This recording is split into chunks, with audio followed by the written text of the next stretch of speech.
نحمد ونصلي على رسوله الكريم أما بعد فأعوذ بالله من الشيطان الرجيم بسم الله الرحمن الرحيم إن الحكم إلا لله ইসলামী আন্দোলন বাংলাদেশ ফতুল্লাহ থানা শাখা কর্তৃক আয়োজিত আজকে ৩৬ জুলাই এই পূজায় আজকে ১ বছর পূর্তি উপলক্ষে গণজামায়াত এই বিক্ষোভ মিছিলে আমরা যারা আসতে পেরেছি এবং বিশেষ করে আজকের এই গণমিছিল গণজামায়াতে উপস্থিত রয়েছেন ফতুল্লাহ থানা সংগ্রামী সভাপতি সহ থানা নেতৃবৃন্দ, ইউনিয়ন পর্যায়ের এবং ওয়ার্ড পর্যায়ের দায়িত্বশীল ভাইরা, আমরা যারা উপস্থিত হয়েছি সকলের সুবিধাদের মধ্যে আলহামদুলিল্লাহ।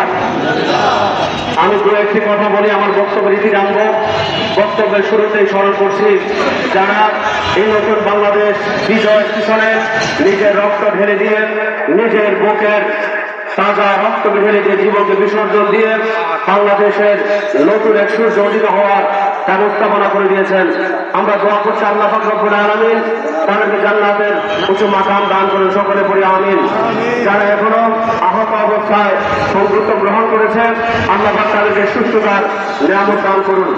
আর আরেকটি কথা হলো, এই ইসলামী আন্দোলন বাংলাদেশের আমাদের সিনিয়র নায়েব আমির মুফতি সৈয়দ মোহাম্মদ ফয়জুল করিম সাহেবের চরমায় যিনি টুপিওয়ালা যুগ্মমানদের মান মর্যাদা রেখেছেন, জুড়ে বলে কথা ঠিক না ঠিক। সর্বপ্রথম তিনি দলীয় ব্যানারের রাজপথে ঝাঁপিয়ে পড়েছেন।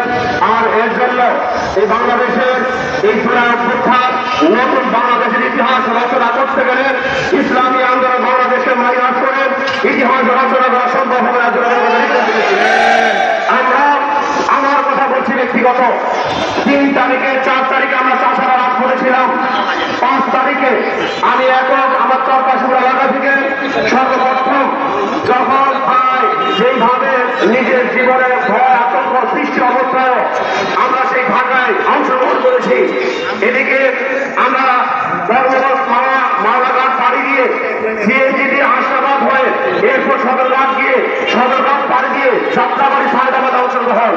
জীবনের এক মায়া আমরা ভুলে গিয়ে এখান থেকে প্রমাণ হয় ইসলামী আন্দোলন বাংলাদেশের কর্মী যারা আছে দুনিয়ার কাউকে আমরা ছাড়া কাউকে ভয় করে না।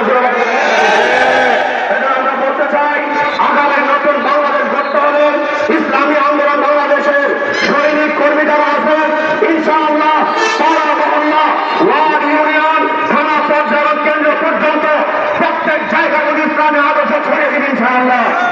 পরিশেষে বলবেন আজকে আমরা গণজামায়াতে যারা এসেছি আমরা অবশ্যই সেই ৩৬ জুলাইয়ের চেতনা নিয়ে আমরা উৎসবিত হব, দেশ গড়ার জন্য আমরা কাজ করব।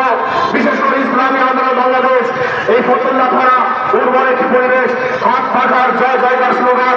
আমাদের এখানে সংগ্রামী সভাপতি যিনি উপস্থিত আছেন অ্যাডভোকেট মোহাম্মদ শফিকুল ইসলাম, যিনি রক্ত ঘাম নিজের সব কিছু বিসর্জন দিয়ে এই থানার জন্য কাজ করছেন।